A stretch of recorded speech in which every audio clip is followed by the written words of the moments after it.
Welcome to our daily devotional series, The Daily Herald. I pray that these messages will come to you as an encouragement and a reminder to be heralds of the Lord daily. God bless you. We may overcome as Christ overcame. October 7. He was in all points tempted like as we are, yet without sin. Hebrews 4:15. Christ, at an infinite cost, by a painful process, mysterious to angels as well as to men, assumed humanity, hiding his divinity, laying aside his glory. He was born as a babe in Bethlehem. In human flesh he lived the law of God, that he might condemn sin in the flesh, and bear witness to heavenly intelligences, that the law was ordained to life, and to ensure the happiness, peace, and eternal good of all who obey. This is the mystery of godliness, that one equal with the Father should clothe his divinity with humanity, and laying aside all the glory of his office as commander in heaven, should descend step after step in the path of humiliation, enduring severe and still more severe abasement. Sinless and undefiled, he stood in the judgment hall, to be tried and to have his case investigated and pronounced upon by the very nation he had delivered from slavery. The Lord of glory was rejected and condemned, yea, spat upon.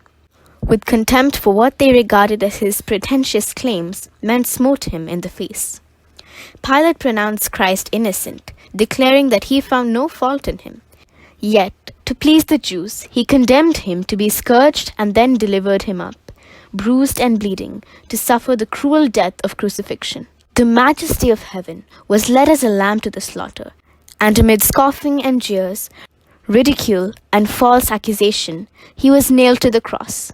The crowd in whose hearts humanity seemed to be dead sought to aggravate the cruel suffering of the Son of God by their revilings. But as a sheep before his shearers is dumb, so he opened not his mouth. He was giving his life for the life of the world, that all who believed in him should not perish. Christ bore the sins of the whole world. He endured our punishment, the wrath of God against transgression. His trial involved the fierce temptations of thinking that he was forsaken by God. His soul was tortured by the pressure of a horror of great darkness.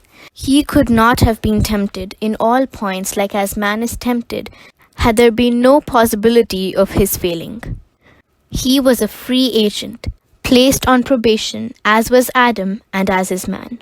Unless there is a possibility of yielding, temptation is no temptation.